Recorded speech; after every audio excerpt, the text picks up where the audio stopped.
Chicken ఇది fry కాదు, gravy కాదు, అంటే మధ్య రకంగా, అంటే ఇగురులాగా చేస్తాను ఈ కేజీ చికెన్ని. దానికి కావాల్సినటివి టమాటాలు 200 గ్రాములు తీసుకున్నాను. ఎందుకంటే దీనికి ఇగురు అన్నాను కదా, కొంచెం కలుపుకొని తినడానికి బాగుంటుంది. 200 గ్రాములు ఎర్రగడ్డలు, అంటే పెద్ద సైజు గడ్డలు ఒక 5 గడ్డలు వేసాను. టమాటాలు అలాగే వేసాను, సన్నగా కట్ చేశాను. మిక్సీకి వేసుకుంటే బాగుంటుంది, కానీ ఇలా కూడా బాగానే ఉంటుంది. బాగా ఏం చేసుకొని చేస్తాను, చూస్తామండి, మొత్తం చూపిస్తాను. బాండీలు పెట్టాను, కాలింది. ఇప్పుడు నూనె పోస్తాను. నూనె కొంచెం ఎక్కువే పడద్ది, మరిగిన టమాటాలు ఎర్రగడ్డలు కదా, వేగాలి కదా.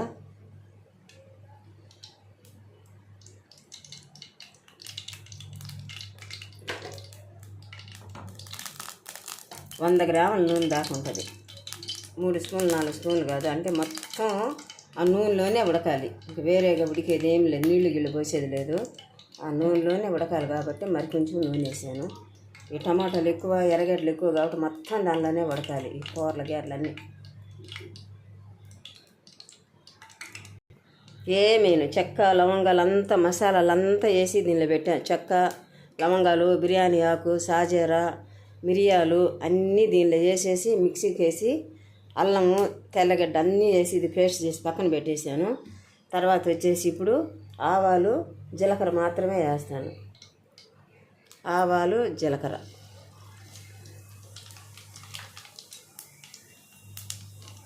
కొంచెం మెంతాకు ఉంది, మళ్ళీ వేస్తాను, ఎండుంది.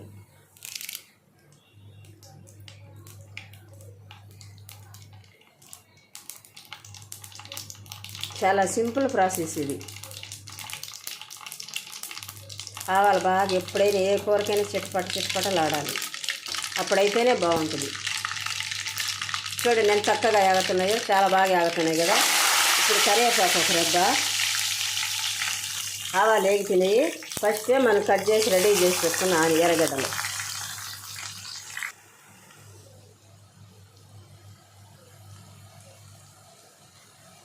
నూనెలో చాలా బాగా ఏగుతుంది కదా, ఏగాలి. కానీ అంత ఎక్కువైతే మనకి ఏగబడలేదు, ఎందుకంటే ఈ కూర అంతా ఉడికేటప్పటికి బాగా ఎర్రగా ఏగిపోతుంది మసాలా అంతాను. ఇప్పుడు ఏంటంటే అల్లం తెల్లగడ్డ పేస్ట్ వేసేస్తాను.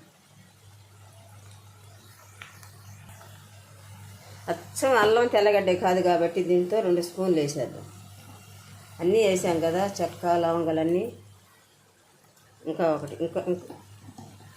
ఫుల్ వేద్దాం. 1/2 టీ స్పూన్ వేసి ఒక ఫుల్ స్పూన్ వేసాను. అచ్చం అల్లం తెల్లగడ్డ పేస్ట్ అయితే అంత వేయబడలేదు. ఇప్పుడు ఇది కూడా దీనిలో యాగనిద్దాం.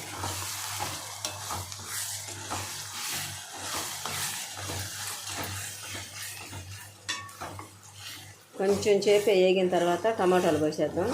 అవి 1 సెకండ్ మగ్గనిద్దాం. ఉప్పు అయితే ఇప్పుడు వేయను.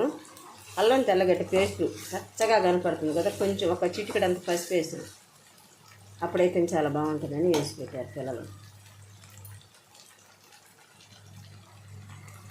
అంటే నూనె ఎక్కువ పోసాం కదా, అందుకని కొంచెం పై కొంచెం బుడగలు ఉంది కదా. అయినా కానీ ఇప్పుడు టమాటాలు వేసారు. కూర అంతా ఉడకాలి, ఈ టమాటాలు ఉడకాలి. ఇది కొంచెంసేపు మూత పెట్టేసి ఉడకనిచ్చారు. ఉప్పు అయితే ఇప్పుడు వేయను, కొంచెంసేపు ఆగి వేస్తాను. కూర వేసిన తర్వాత ఒక 10 నిమిషాలు ఆగిన తర్వాత ఉప్పు వేస్తాను.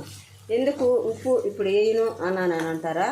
ఉప్పు ఇప్పుడు వేసేయవచ్చు. వేస్తే ఏమవుతుందంటే ముక్క కొంచెం గట్టిపడద్ది. మనం ఉప్పు కొంచెం లేటుగా వేసుకున్నామనంటే ముక్క కొంచెం మెత్తపడద్ది, అప్పుడు తినడానికి కూడా చాలా బాగుంటుంది. కానీ వేసే ఉప్పు ఏంటంటే కూరలకు కూడా చక్కగా ఊరద్ది మళ్ళీ.